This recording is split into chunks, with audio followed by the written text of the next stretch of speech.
Good morning, Chrissy here with another video for the Photography for Beginners editing group. I thought for today's video I would show you how to use the Liquify tool. So the first thing you do is you open up an image and you go to Filter, Liquify. This is what the Liquify menu looks like. It's not really a hard menu to use. It takes a tiny little bit of practice. So you have tools on the side here. You know these two already. The zoom tool will allow you to zoom in. The hand tool will allow you to move the image around if you've zoomed in too much. This here one is called a forward warp, and it lets you just push pixels around. So if I pick that and I zoom in on my image, I'll use my hand tool. You can access the hand tool at any time by holding the space bar. So with this here tool, it just allows you to push pixels around. So if there's any images that you just want to straighten up a little bit, you can do that. You have to be very subtle with this. It's easy to kind of get a little carried away. As always, Control-Z will undo things. And it just allows you to refine the shape of things. Not that this little girl needed any refining. I'm just kind of doing this to show you what the tool does. It's just good for minor adjustments. The next tool is the Reconstruct tool. And by pushing this, you're just bringing back what you've already done. So if there was part of an edit that you did, you don't want to undo the whole thing, but there was a small part of it that you wanted to undo, the Reconstruct tool is just going to kind of bring that history back. Smooth tool I've never used. This does exactly what the picture looks like. It's going to twist things. It's not a tool that I use either. Primarily the ones you're going to use are the forward warp. Also the pucker and the bloat come in very handy. And they do exactly what you think they do. You pick a good size for your brush. You want your brush to always be a little bit bigger than the area you want to affect. And there are options over here for the size, although using your bracket keys on your keyboard does that as well. The density is how strong you want the effect to be. I keep it at 50 because I don't want it to be overwhelming. So when you've got the pucker tool selected, you go over to where you want to make the effect and you click. And what it does is it pulls pixels to the center of the circle. So whatever is in the center is going to get pulled towards it. So you can see if I put the center of the circle on the inside, it pulls her neck down. If I move it so it's on the outside, it pulls it up. And as you can see, all of the pixels within that circle are pulled to the center. So it does leave a trace that you can see. It's not my favorite tool to use, but if you've got a spot where you just want to do a little bit of puckering, it will do the job. So I'm just going to say restore all over here, and that's just going to take everything back to the way it was when I brought the image into the Liquify menu.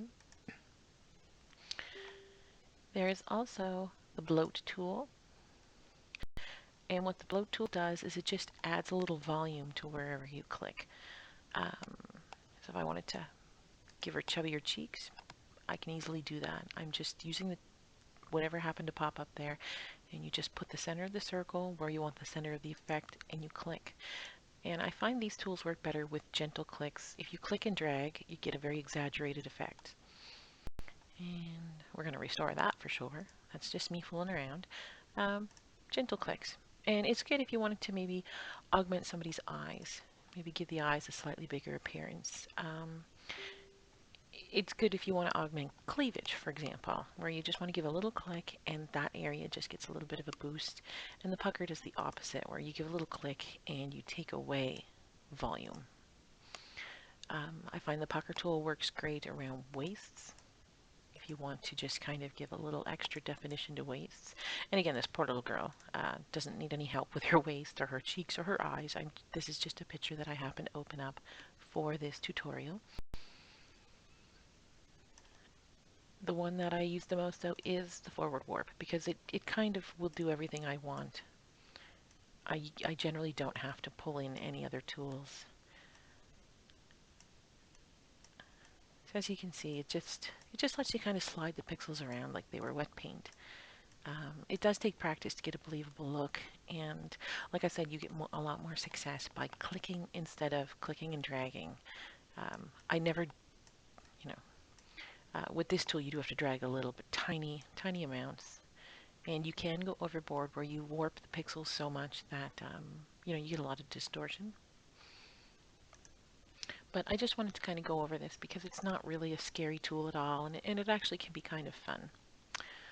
Some of these other tools, push left, I don't really use a lot. Everything that I ever needed to do for photo editing, as you see, it's just pushing everything down as I make my way through the image. So as I go left, pixels go down. As I go right, pixels go up. I've never found it to be a really useful tool.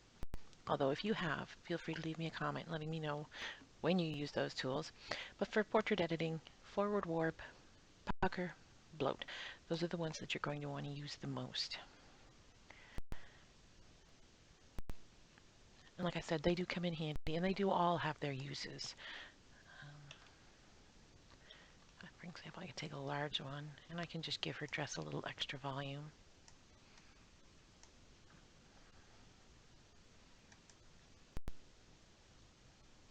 With the right tool, of course. This is what happens when I make videos on only half a cup of coffee. But it does allow you to alter the shape of things. So you can see, like, if I wanted her dress just to extend just a little more, without having to do a lot of fancy selecting. Um, just go into my Liquify tool, and I can do that there. And as long as I'm careful not to leave obvious traces, so you always want to take into account what's in the background, and can what's in the background tolerate having its pixels shifted around, then Photoshop does a really great job of figuring out how to get all those pixels to move. So there you go, just a short video, Liquify tool. When you're done, you say OK. It returns the results. And then just by hitting Control Z to undo and redo, you can kind of toggle between the effects and see what I did there. So just with the Liquify tool, I gave her more dress, and I gave her dress volume. Actually, I think I like that. So there you go. Thank you very much for joining me. I'm looking for ideas for some new videos, so please be sure to comment. Let me know what it is that you would like to know about either Photoshop or Lightroom, and I will do my best to make a video for you to help you out with those tools. Thank you, and have a really great day, guys. Bye-bye.